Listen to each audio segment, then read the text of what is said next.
Hey guys, this is Jeff from the YouTube channel The Wolf of Wisco. In this episode of putting a Subaru engine in the Volkswagen bus, we're going to try to somehow hook up this Subaru shifter, automatic shifter, inside the bus, and I might even try to extend the handle upwards because this little short guy is a little too close to the floor. Follow along, guys. All right, I'm trying to determine what the wires do here. Obviously, there's a light that'll light this area up for nighttime visibility of a gear indication.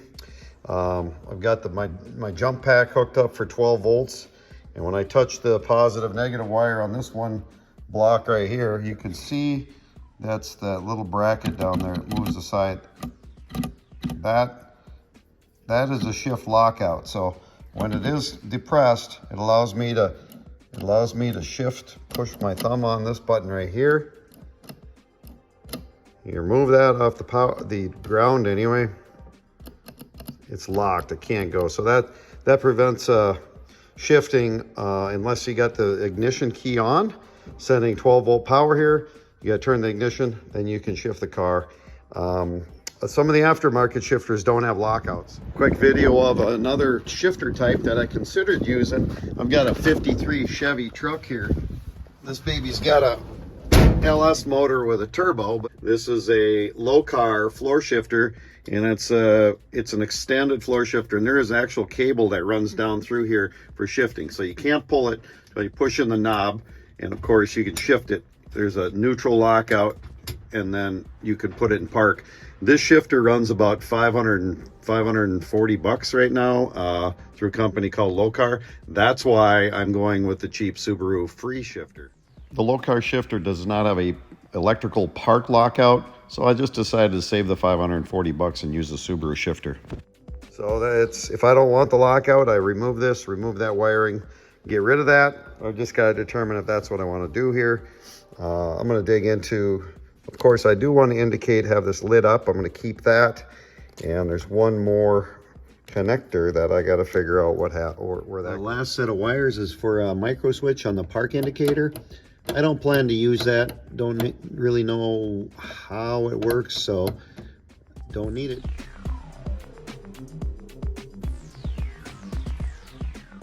All right, we got the Subaru Legacy shifter here, and like I said, it's a little short stubby guy, so I'll be extending that a little bit longer here. But first I want to get it mounted, and I've got the gasket that I took off the bottom here. It goes between the body and the shifter, and I'm going to kind of mark it here on the floor, and that'll be the cutout for this area here. So this little leg here for the shifter can stick down below the floor, and this is probably 3-inch below the floor. So when I'm in park now, so when I drop down into reverse and then the drive gears, it's gonna be a pull cable. So underneath, it's currently a push situation. So I've got to redo the lever down below, but I'm gonna use this in the standard configuration here and see how that works.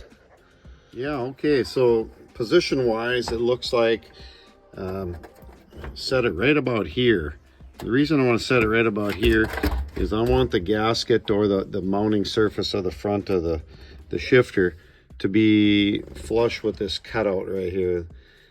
Any further forward and down below, I've got some bracketry that gets in the way down here. I'll just stay away from that. And any further back, I get into the slope. This starts to slope upward. So kind of the happy medium here. I'm actually sloping upward a little bit right here, but I'm gonna go with this. I don't want to move it any further forward, because if I do extend this handle upward, it's going to hit the dash. So being back a little bit right here is going to be about perfect. So I'm going to get out the zip saw, and I've got it marked out here in yellow. I'm going to chop that out.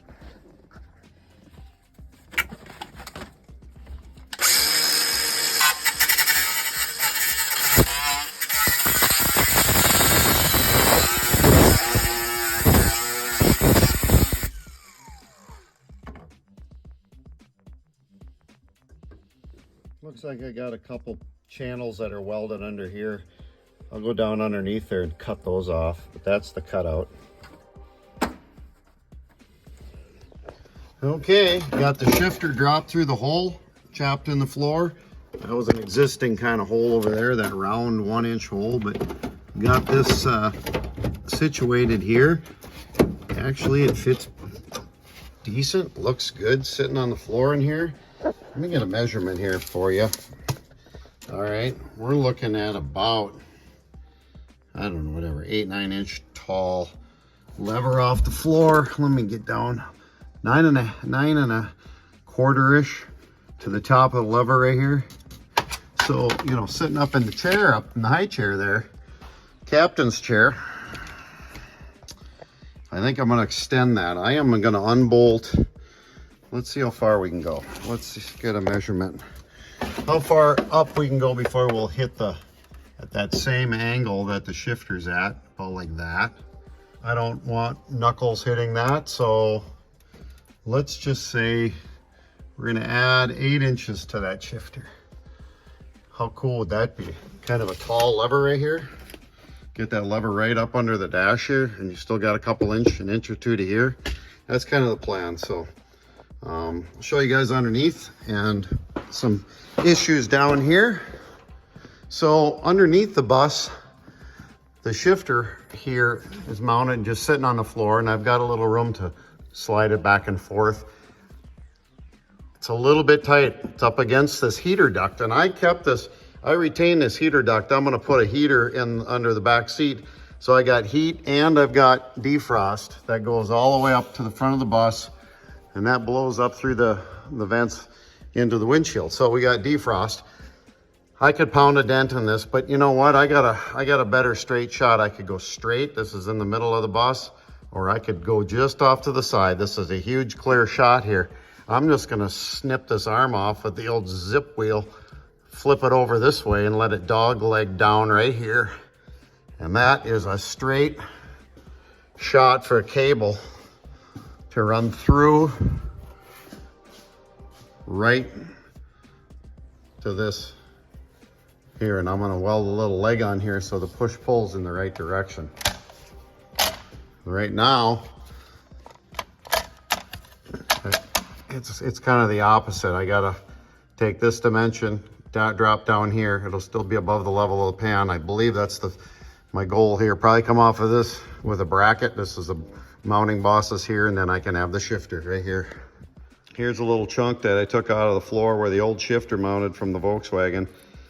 Underneath there was a bit of bracketry and hackery that needed to happen to get that out, but not so bad. All right, if you look here, I got a mark where I'm going to chop this lever. The dog leg is in the wrong direction.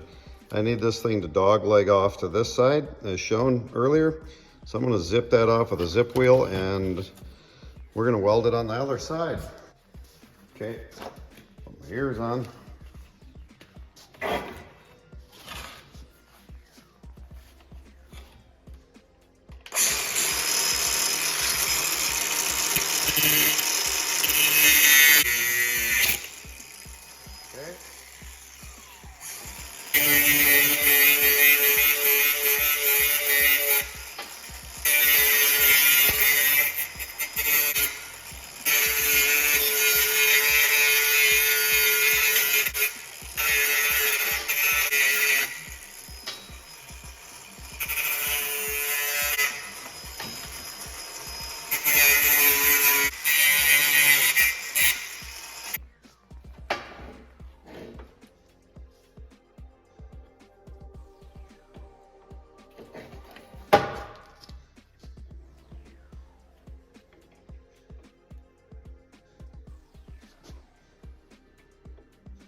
We're just going to flip it over this way. So let's see.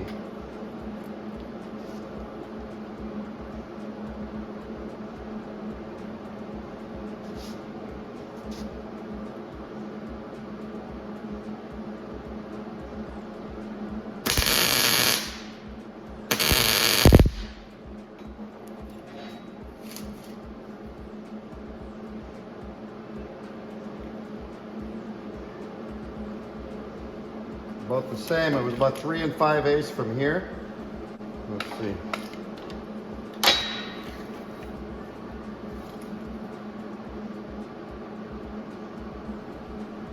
know, it doesn't look straight here. It's got a little cant to it. I gotta straighten it here. Okay.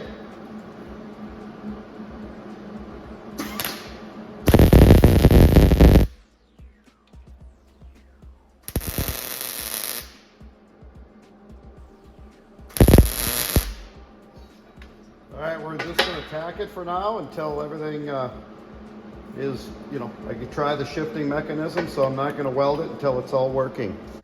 All right, got the shifter just dropped in there real quick. This is the center of the rig right here. That's the parking brake, and like I mentioned, it was dog-legged over. The shifter was dog-legged in contact in the heater tube. So I dog-legged it, just zipped it off and dog-legged it over this way. And that's just, there's a great area here, nice straight shot.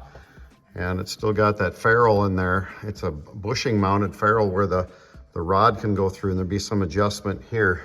So that's the plan. Yeah, guys, I'm pretty stoked about this. I'll show you what I did to extend the old lever on the Subaru car shifter. Check this out. All right, so basically what I did is I got about an 8-inch extension on this, and I'll show you how everything functions here after I did the extension. Right. I'm going to do a little disassembly and show you what I did to create the extended handle here. So basically the shift lever was close to the floor, and I was afraid that it just was not very ergonomically friendly to bend over and shift. So what we did is create an extension here. Now I'll lay everything out here. Let me pull this apart.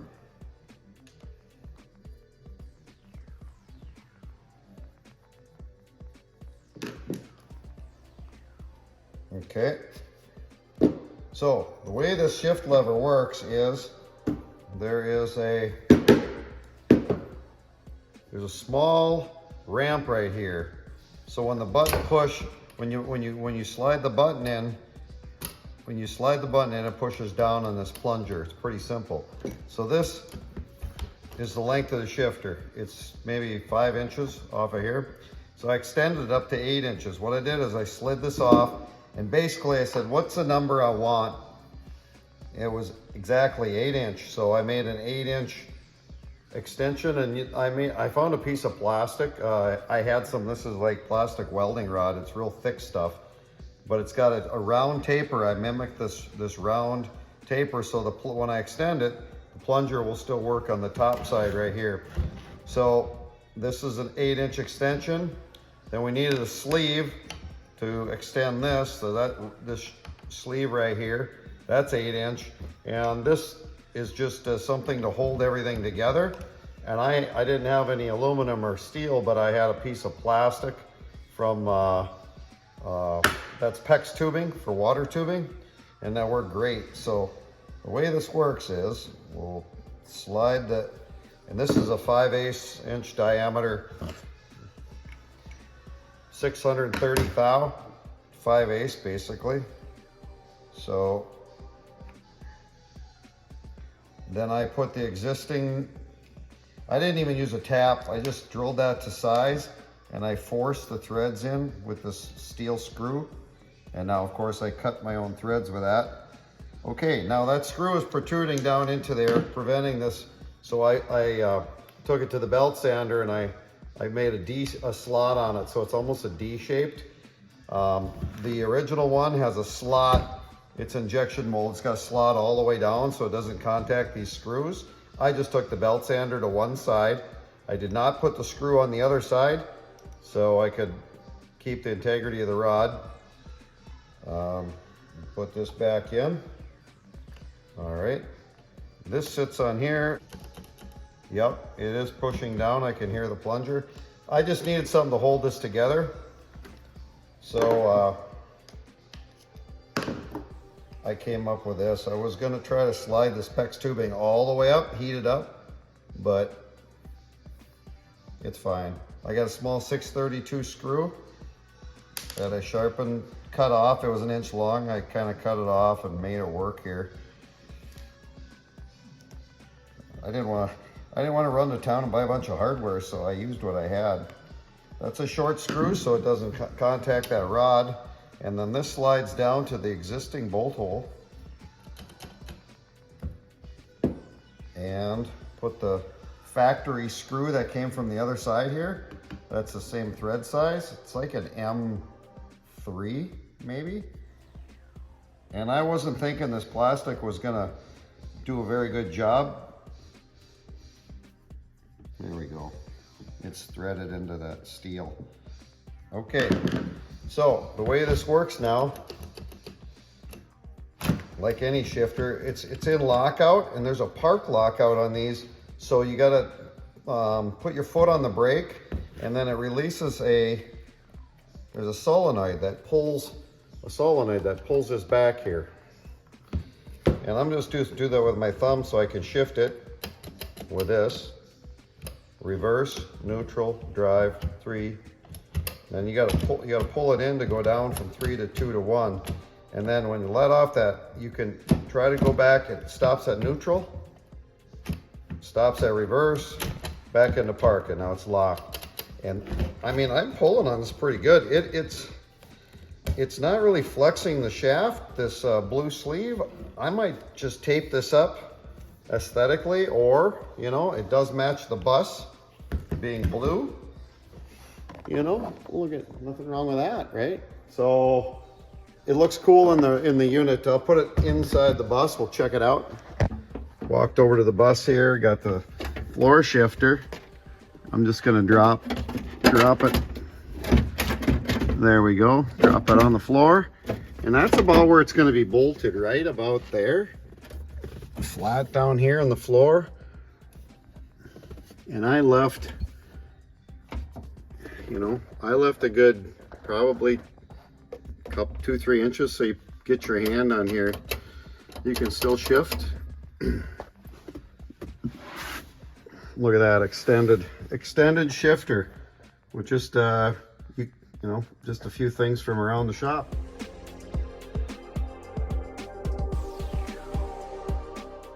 All right, I think I'm gonna make a little console to go around this. It's a little bit ugly. You know, it's covered here, but around the sides it's open. It'd probably work as is, but this came out of the car. I saved that when I did the donor car, scrap the, pull the engine, scrap the car, kept that. That doesn't work. I don't know why. I have no idea. Looks like it's from a totally different car. I don't know. So that's going in the scrap, and I'm gonna try to maybe take this coolant jug and see if I can chop out a section to make this black jug just for a little bit of a console cover. All right.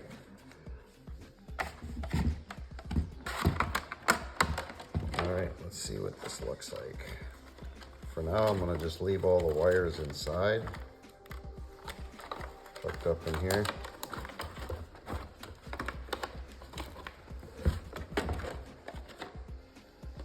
Boy, I've seen worse.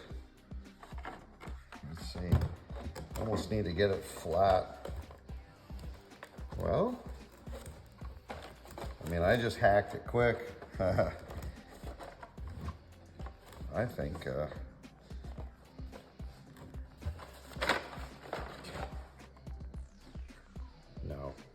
no. She's ugly.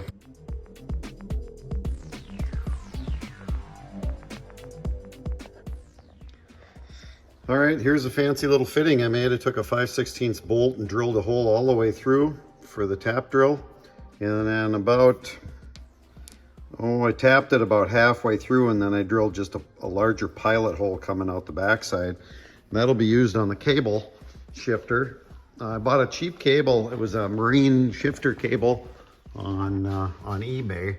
I bought this 9-foot marine cable on eBay. Cost me $12, another like 12 or 13 to ship it. So I got 25 bucks into this cable. And I needed 9 feet from here, from the shifter. There's a bushing right in here, a plastic bushing with a hole drilled in it like this. And it's made for an end like this. It only came with one nut. This will screw on like that on either side of here. And then I ran the cable through, routed the cables here through holes in the frame, coming back. And back here, it's got a 1/4 inch hole in the end of this cable. So I drilled a 1/4 inch hole, and I did a little dog leg offset to keep the bolt away from the transmission case here. And this is kind of a weird shift angle because this is in park all the way forward.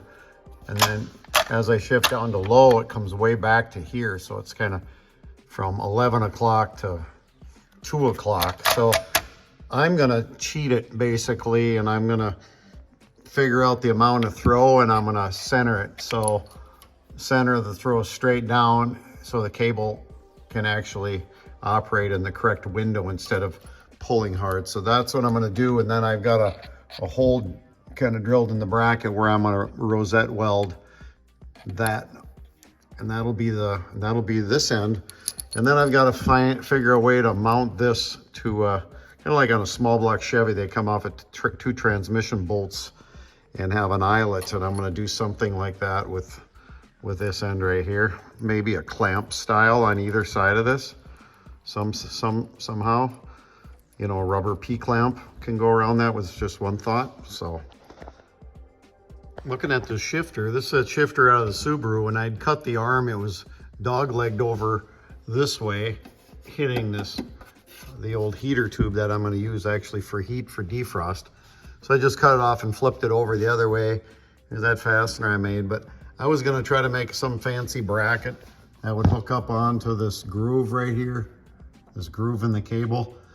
And I decided to just temporarily throw a hose clamp around the big tube here, the torsion bar tube, and another small hose clamp around the top there. And by golly, it holds that cable. And I think as it goes through its travel, there's a little bit of up and down movement, just a little bit as it arcs through here. Having a little bit of slop, having a little flex up here is great. So I'm gonna leave that, and I'm gonna use a similar method back here. I was working and trying to make brackets to clamp onto here and doing a bunch of stuff. What I did here is I took a P-clamp, bolted it to the back of the transmission, twisted the P-clamp, and I'm grabbing it with another clamp right here. And that rubber against this brass housing, you can just tighten that right up, and it's pretty rigid. So next step here is I've got it in park, it's in park, which is all the way pulled out. That means this lever here is all the way forward. And instead of pulling, the old Subaru did the pull up here, I'm gonna do the same thing right here. And the distance from this hole to the cable, this distance right here, that's the same distance up here. So this is where the old cable attached. That distance here is the same as this distance here. And I think having this pivot or the mount for the cable back a little bit allows it to do, as it goes once again through its travel, allows it to just flex and pivot a little bit, but it will not, I can't pull this through. So I'm gonna give that a shot, and basically I'm gonna tack weld it on here and then verify it goes through all the gears. Each frame member here through these holes, nice routing holes. I'll probably put a grommet maybe or slip some rubber fuel line over there, over these. But on the back of this transmission case, I took a rubber coated P-clamp and I twisted it and clamped it with a clamp. And I'm gonna also put a hose clamp on either side of this to prevent any slippage in addition to this one, just for added belt and suspenders. But right now I'm in park and there's no tension on the cable. It's in park and we're gonna shift it. I've got a couple little tack welds on this arm I added, and this arm is just got a little bit of a dog leg in it right here to stay away from the transmission. So climbing up the ladder here, I got it up on the lift, climbing up the ladder. And it's got a safety interlock right here, so I got to hit that safety interlock. Let me set the camera down here. Here we go, and you guys can see that. So I got to hook up a couple wires so when you hit the brake, it pulls back on this safety lever. And I'm going to go 3 clicks. I'm going to go reverse, neutral, and then drive. So we're in drive right here on the lever. I went 3 clicks back. Sorry, I had to put the camera down here. We're in, I just shifted it into drive with the extended lever. Going back down inside, I got to make sure this is in drive. And the cable comes off here nice. There's no, it's not loaded or binding. It's in the correct location. And so that's drive. I'm gonna go back down, neutral, reverse, park, okay? And so that's, I know it's working properly. We put it into drive, we're exactly in drive. If I had too much or too little cable throw, there would have been tension as I pulled it off. When I put this back in park up top, when I put this back in park or drive, this will go right back on. I'm in drive. Run back up top. I can throw this back into neutral, or I'm sorry, I'll throw it in park.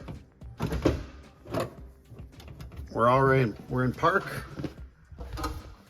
Come back down. I'm just double checking.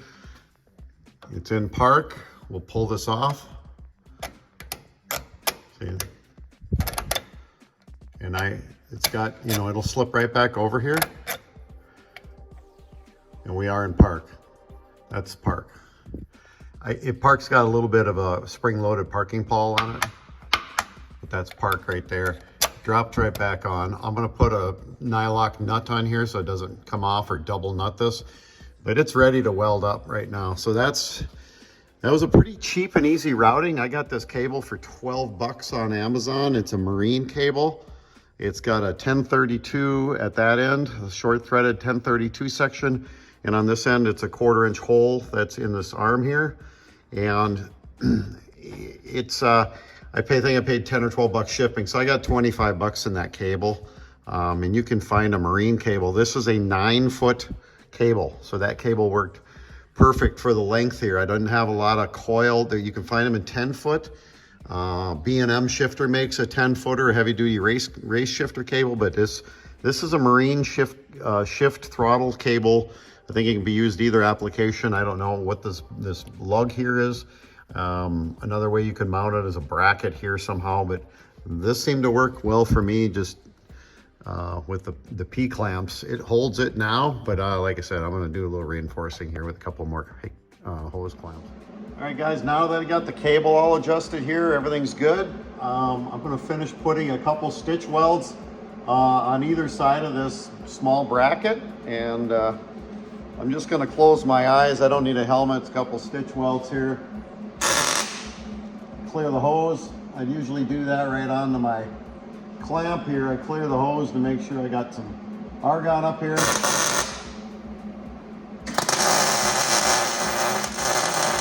Okay, hit the other side, pop the cable off so I can get in here, right here.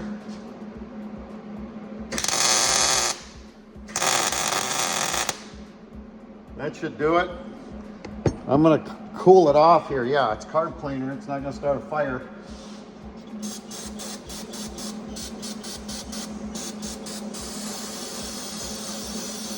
I got a seal on that and behind there on that shifter, and I didn't want that seal to get hot. Yeah, we're good. We're cool to the touch. Put that back on. That finishes up the shifter, guys. So pretty cheap way to do it. Got a probably $25 marine grade type shift cable, 9-footer, some hose clamps and some rubber P clamps here. Same thing with the front, hold it in position, and just make sure your pivot here, if you're gonna switch from going from top to bottom, your pivot is the same. This is about 1.5 inches from the top where it used to shift from. I just duplicated that ratio down here. That way the Subaru shifter at the other end is turning this rotation the correct swing, and yeah, that's so that finishes that, guys.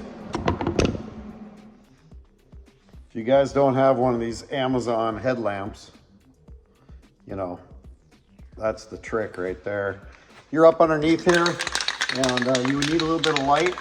It's kind of nice sometimes to have a light you don't have to clamp on. I usually have a small clamp on light, but we're gonna give it a little silver here. Make that bracket look good. Yep.